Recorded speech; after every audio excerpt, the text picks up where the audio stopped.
Lorsque vous allez chez le médecin, qu'est-ce que le médecin fait pour vous de base? J'ai un indice, hein, si jamais. Oui, il ausculte et il fait quoi comme auscultation de base?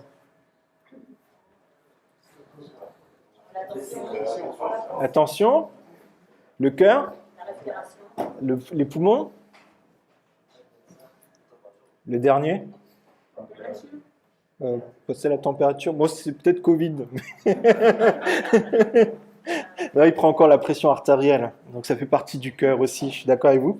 Mais c'est vrai qu'un bon médecin, en fait, sur le principe, même si vous venez juste pour faire peut-être une piqûre de rappel ou autre, normalement, il devrait vous faire en fait un petit check-up pour vérifier que tout fonctionne bien. Et c'est pour ça que le médecin, en fait, il vérifie que vos signes vitaux correspondent à ceux d'un corps sain. Pour ça, en fait, il connaît à peu près les normes. Par exemple, on sait que pour la tension artérielle, c'est quoi la bonne norme?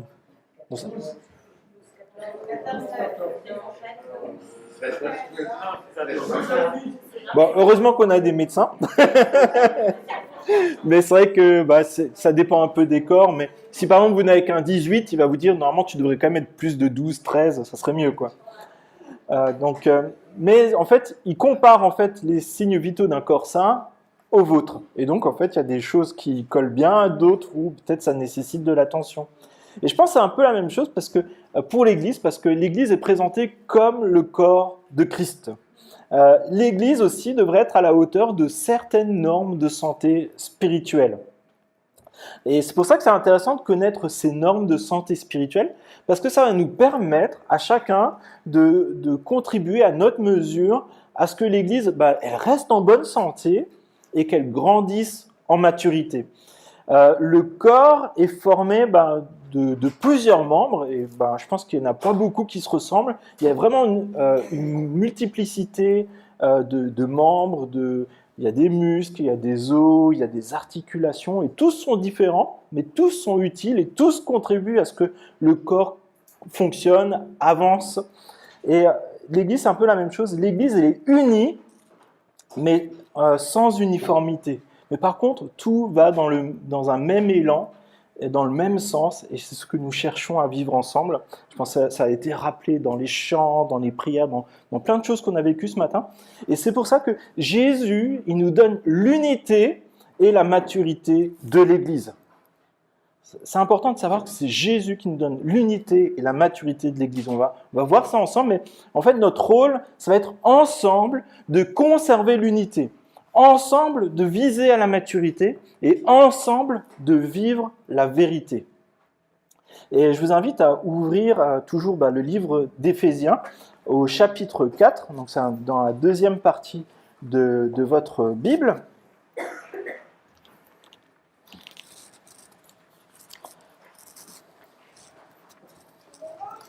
Donc, c'est la moitié. Donc, vous passez les évangiles, Matthieu, Marc, Luc, Jean, 1 Corinthiens, 2 Corinthiens, Galates, et vous arrivez à Éphésiens.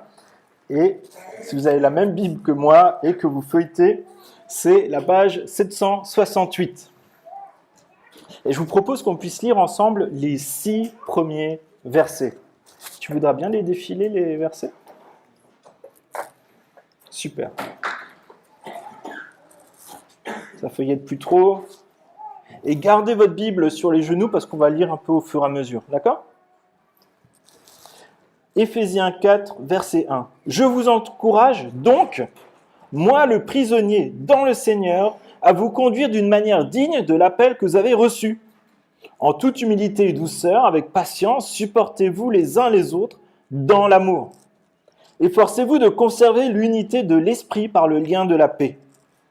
Il y a un seul corps, un seul esprit, de même que vous avez été appelés à une seule espérance par votre vocation. Il y a un seul Seigneur, une seule foi, un seul baptême, un seul Dieu et Père de tous. Il est au-dessus de tous, agit à travers tous et habite en nous tous. Et là, on devrait entendre un grand Amen. Je vous encourage donc, moi, le prisonnier dans le Seigneur, à vous conduire d'une manière digne de l'appel que vous avez reçu. Donc il parle aux Éphésiens, mais il te parle aussi à toi. Il te dit que tu dois marcher d'une manière digne de l'appel que tu as reçu. Et il y a un mot qui est très important dès le début du verset qui dit « Je vous encourage donc ». Et ce donc, il nous fait basculer finalement de toute la première partie de l'Épître aux Éphésiens vers la seconde. Dans les premiers chapitres, nous sommes émerveillés de comment la gloire de Jésus-Christ se manifeste dans l'Église, de toutes les merveilles spirituelles qui sont disponibles pour les enfants de Dieu. Vous avez été choisis et aimés avant la création du monde. Vous avez à disposition toutes les bénédictions spirituelles. C'est ce qui nous est dit. Et maintenant, il y a ce donc qui fait la transition. Maintenant, il faut le mettre en pratique, les amis.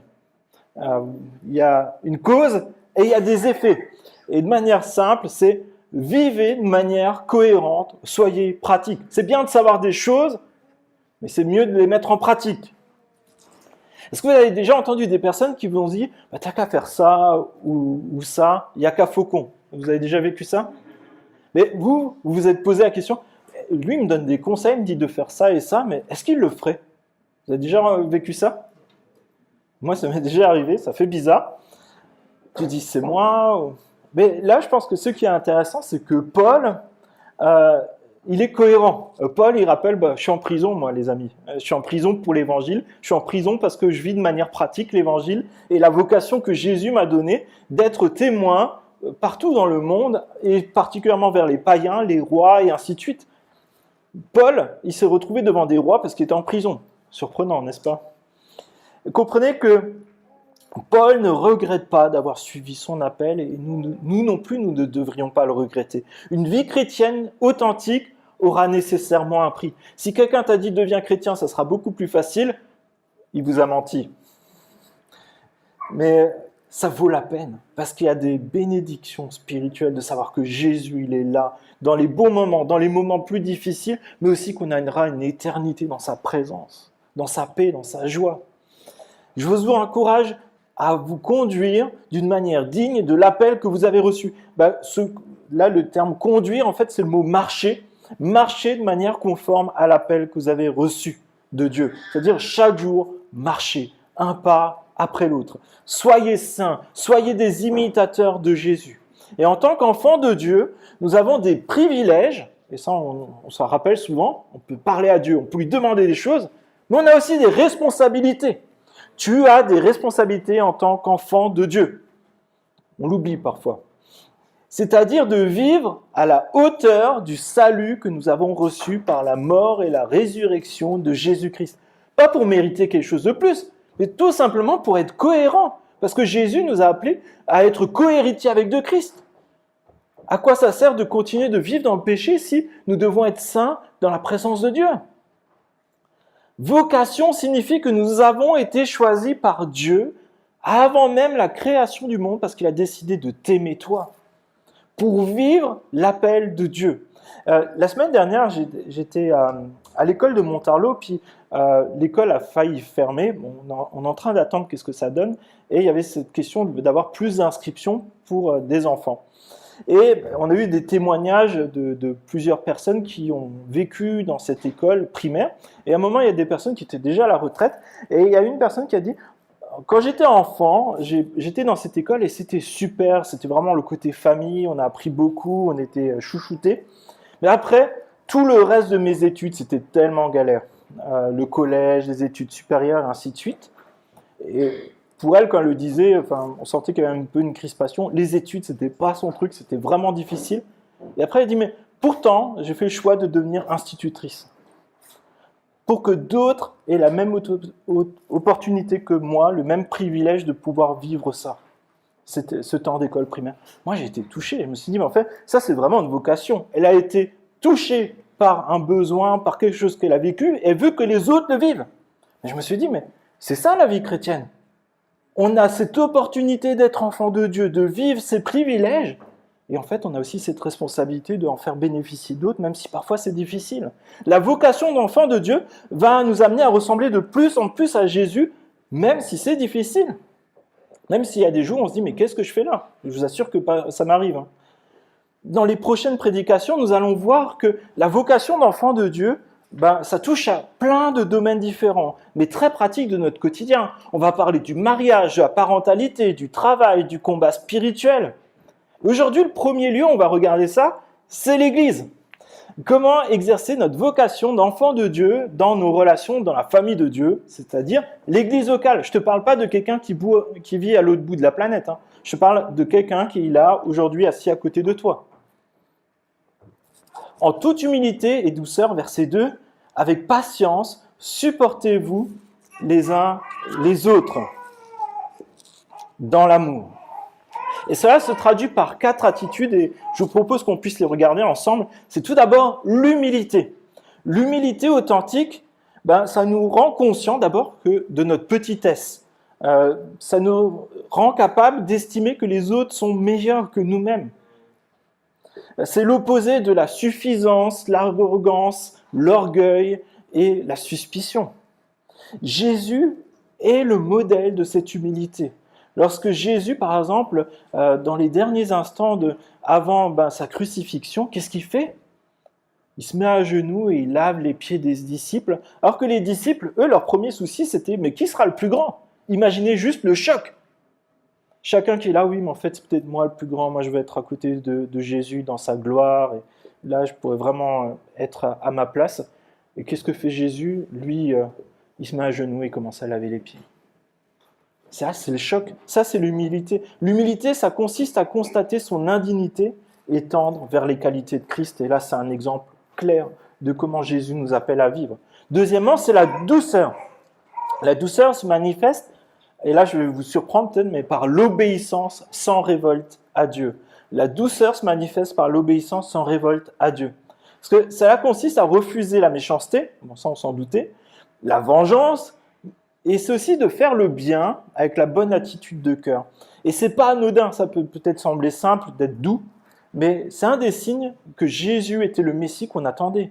Il sera doux et humble de cœur. Et Jésus dit en Matthieu 11, 29, « Prenez mon joug sur vous et recevez mes instructions, car je suis doux et humble de cœur, et vous trouverez du repos pour vos âmes. » La douceur, dans ce contexte, n'est pas une affection.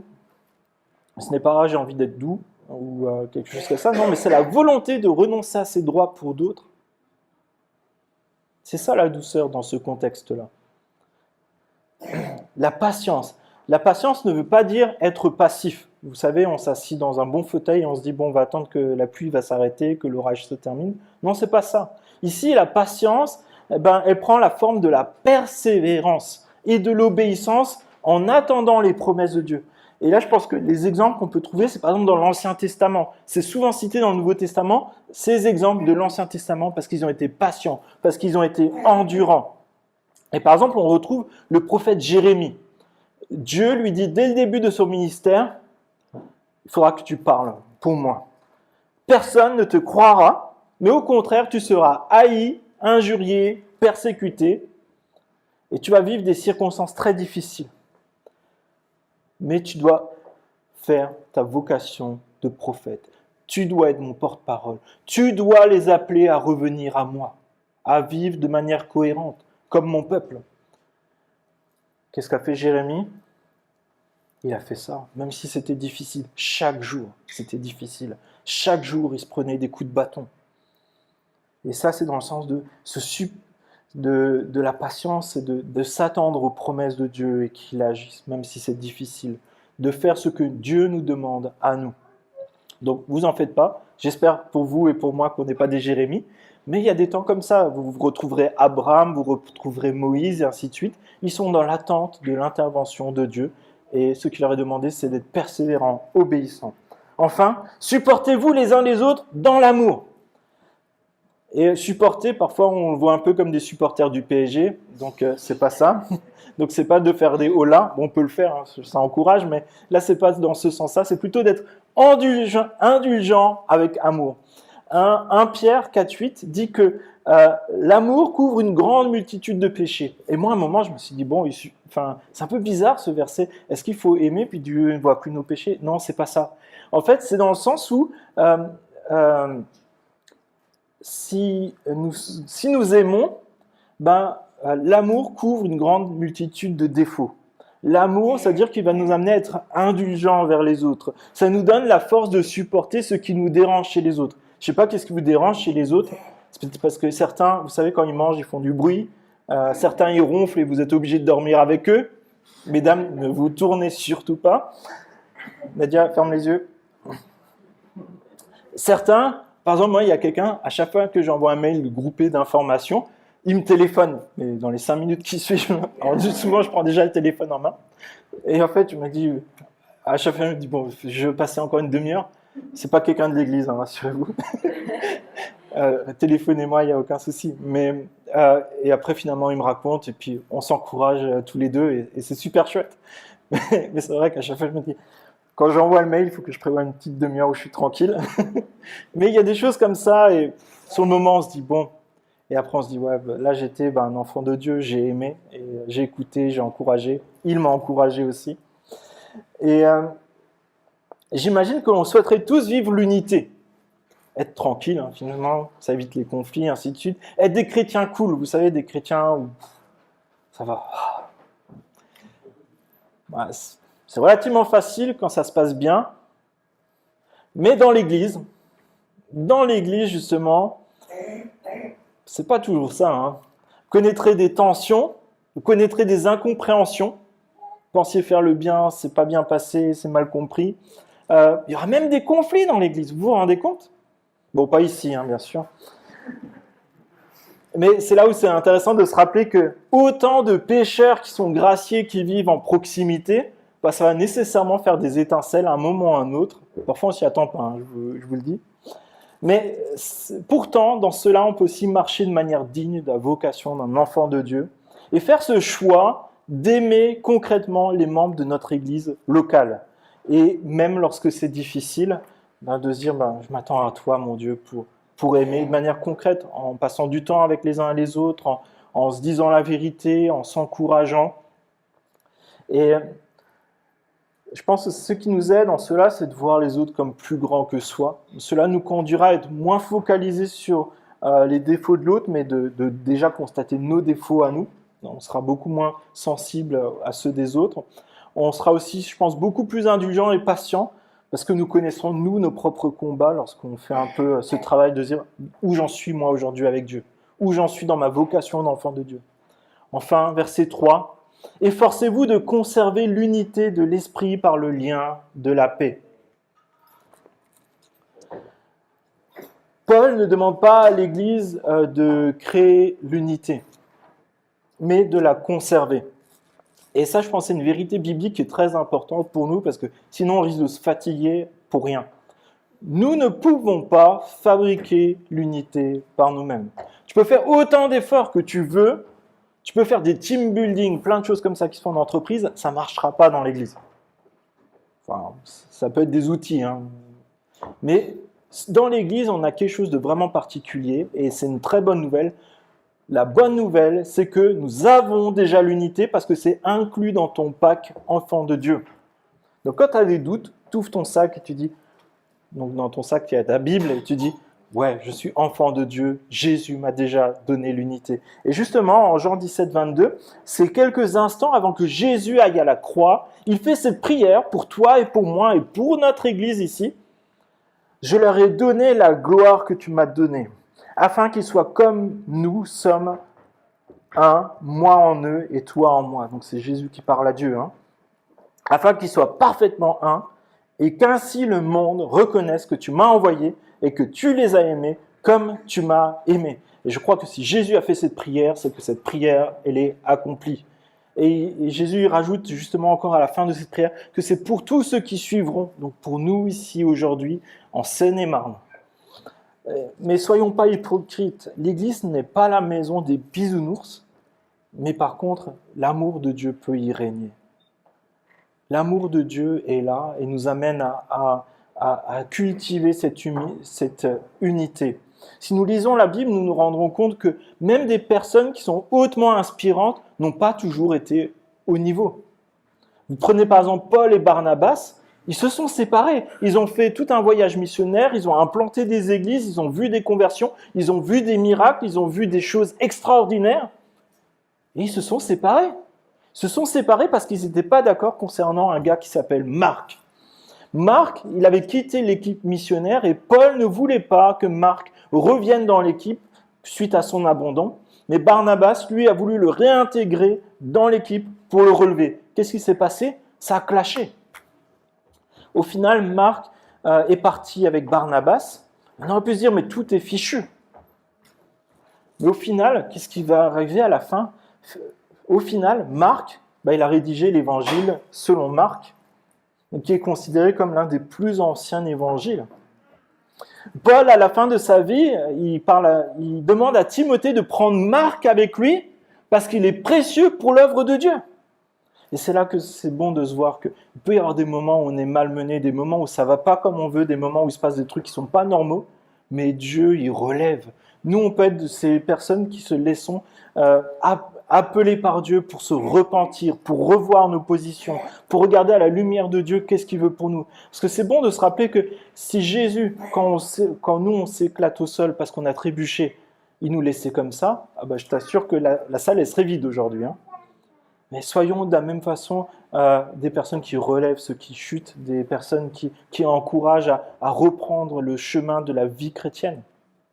Conserver l'unité, c'est par moments un vrai combat. Et parfois, justement, il y a des moments où c'est plus difficile, des moments où on chute.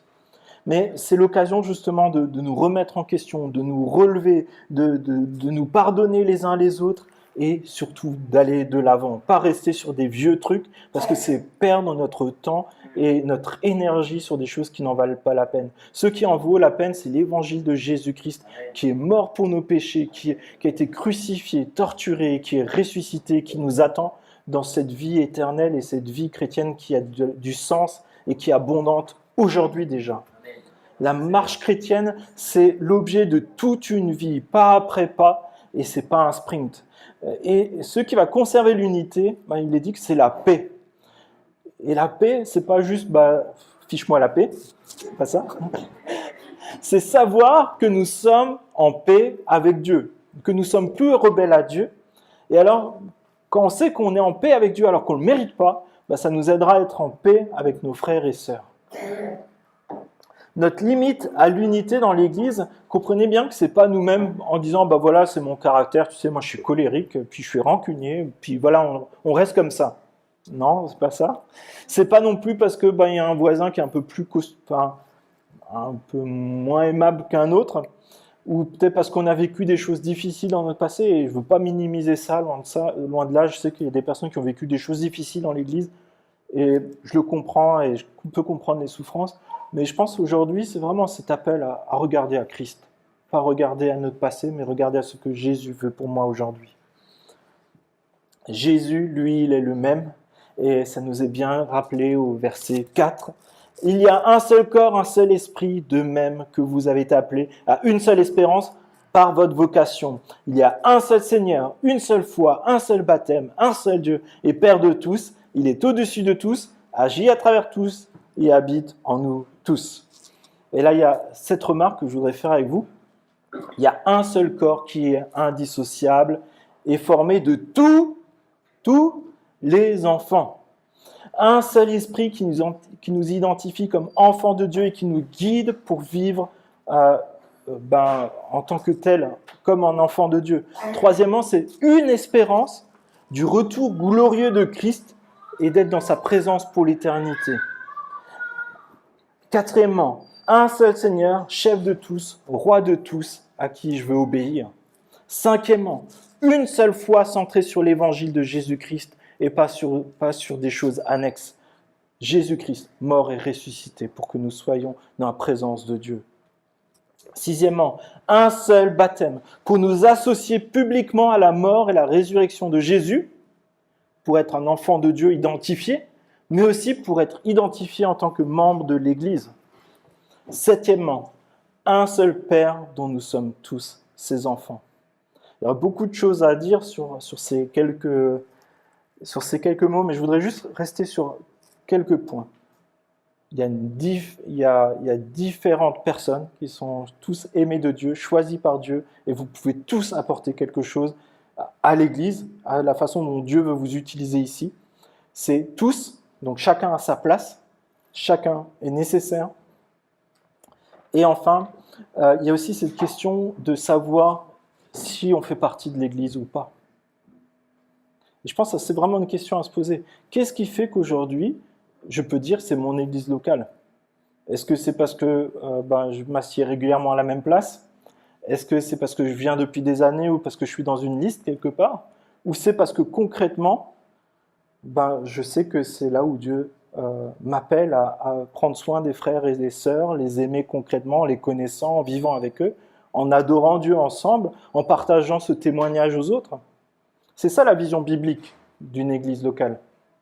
Et enfin, je pense que ça c'est un appel, je pense, à plusieurs avec qui on a pu évoquer cette question dans les dernières années, les derniers mois. Et question aussi du baptême.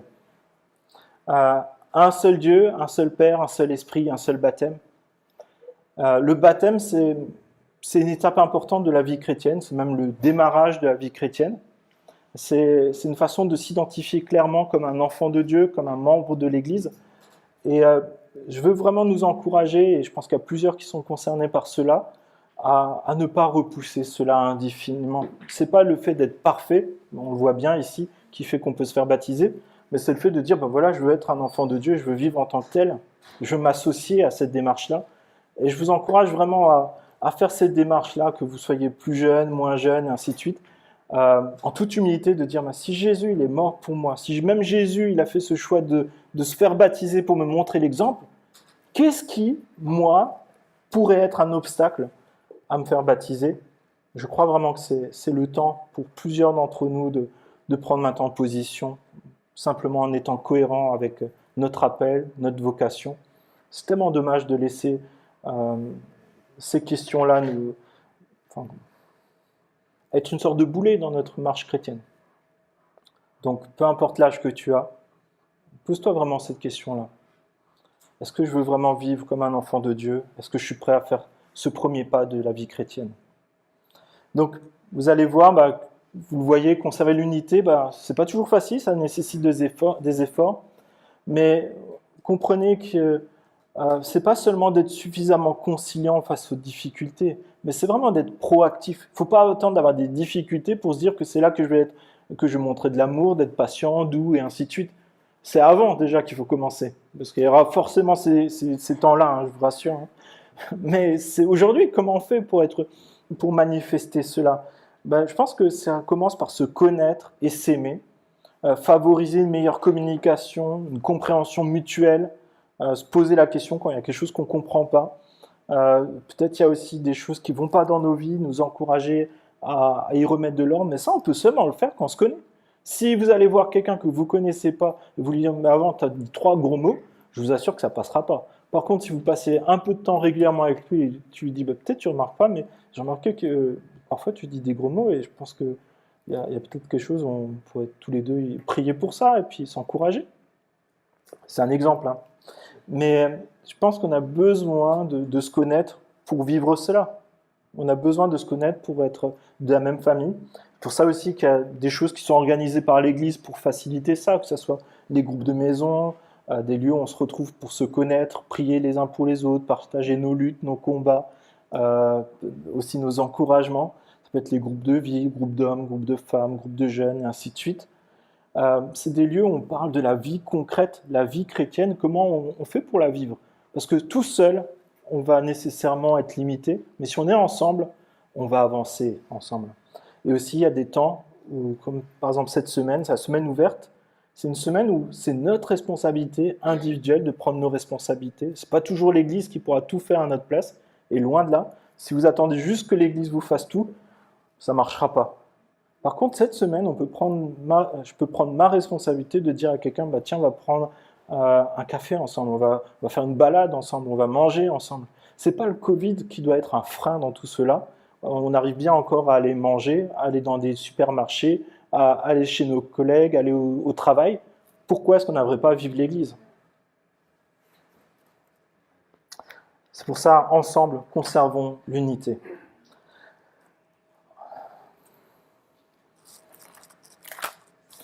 Bon, je crois qu'on va faire comme les autres fois, hein. Il y a trop de choses dans Éphésiens, je ne vais jamais arriver à faire une prédication entière.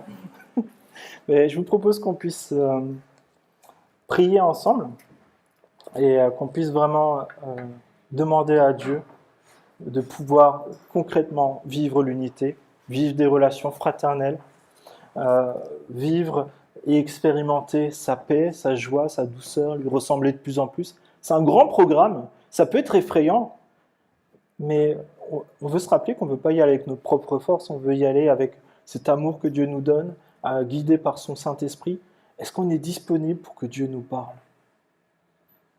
Est-ce qu'on est disponible pour aller là où peut-être on n'aurait pas cru que c'était possible?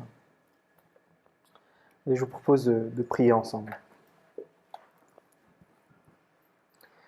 Je vous propose de peut-être prendre 2 minutes juste pour réfléchir. Aujourd'hui, qu'est-ce qui est un frein dans ma vie chrétienne? Qu'est-ce que j'ai besoin de remettre à Dieu et de dire ça t'appartient? Je vais me rappeler qu'il y a un seul chef et c'est toi, c'est pas moi.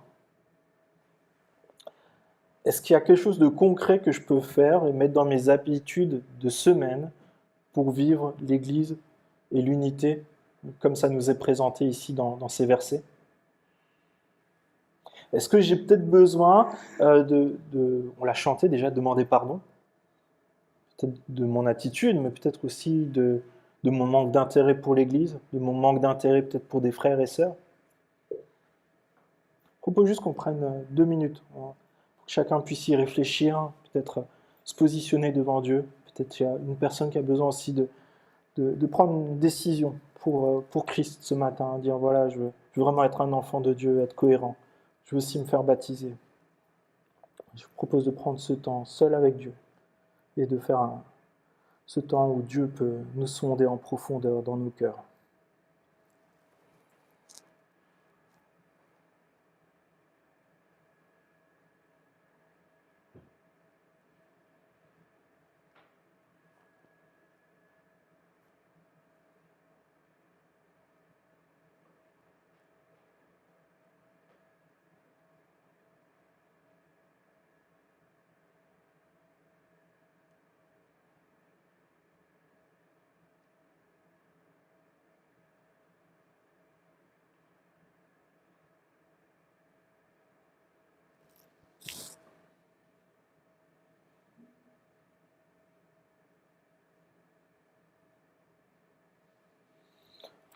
Oui, Père, on veut être tellement reconnaissant envers toi parce que tu as fait ce choix de nous aimer, de nous choisir, de nous adopter pour être tes enfants, pour que nous vivions avec l'éternité dans ta présence. Nous n'avons rien pour te plaire, mais tu as décidé de nous aimer. Tu as décidé de nous choisir pour qu'on puisse être cohéritiers de Christ, être tes enfants, euh, travailler à ta gloire dans notre quotidien, mais aussi pour toute l'éternité, dans tous les gestes du quotidien, dans nos pensées, dans nos actions. Et je te prie vraiment que ce matin, tu ne nous laisses pas ressortir de ce lieu comme on y est rentré, qu'à chacun d'entre nous, tu puisses avoir un message personnel, que tu puisses t'adresser à chacun d'entre nous pour nous encourager à, à tout te confier, que tu sois notre Père, que tu sois celui qui est la source de toute notre espérance, que tu sois celui qui motive toute notre vie. Et je te prie, s'il te plaît, que on puisse vraiment marcher de progrès en progrès pour te ressembler davantage, aussi avoir la maturité nécessaire pour accomplir tes desseins dans notre quotidien, dans notre Église, dans cette région. Je te prie, s'il te plaît, d'ôter tout ce qui a un boulet, tout ce qui ralentit notre marche chrétienne, mais que nous puissions vraiment être libérés pour t'adorer, te servir, disponibles pour toi et ton service. Seigneur, je te prie, s'il te plaît, vraiment que ce matin, tu puisses poser des jalons forts dans notre vie d'église pour que nous puissions te suivre. Même si par moments c'est un peu difficile, nous voulons te suivre et ce que nous voulons déclarer ensemble en tant qu'église. Je te prie particulièrement pour ceux qui sont peut-être en train de mener un combat, parce qu'ils savent dans quel domaine ils ont besoin de te laisser avoir toute la place, toute l'autorité. Et je te prie, s'il te plaît, que tu leur donnes la force nécessaire pour abandonner cela à toi. Je te prie ainsi dans le nom puissant de Jésus-Christ. Je te prie pour notre Église, pour qu'elle soit cette Église que tu désires, qui est sainte et glorieuse, et qu'elle soit une démonstration de ton amour pour le monde. Je te prie dans le nom de Jésus. Amen.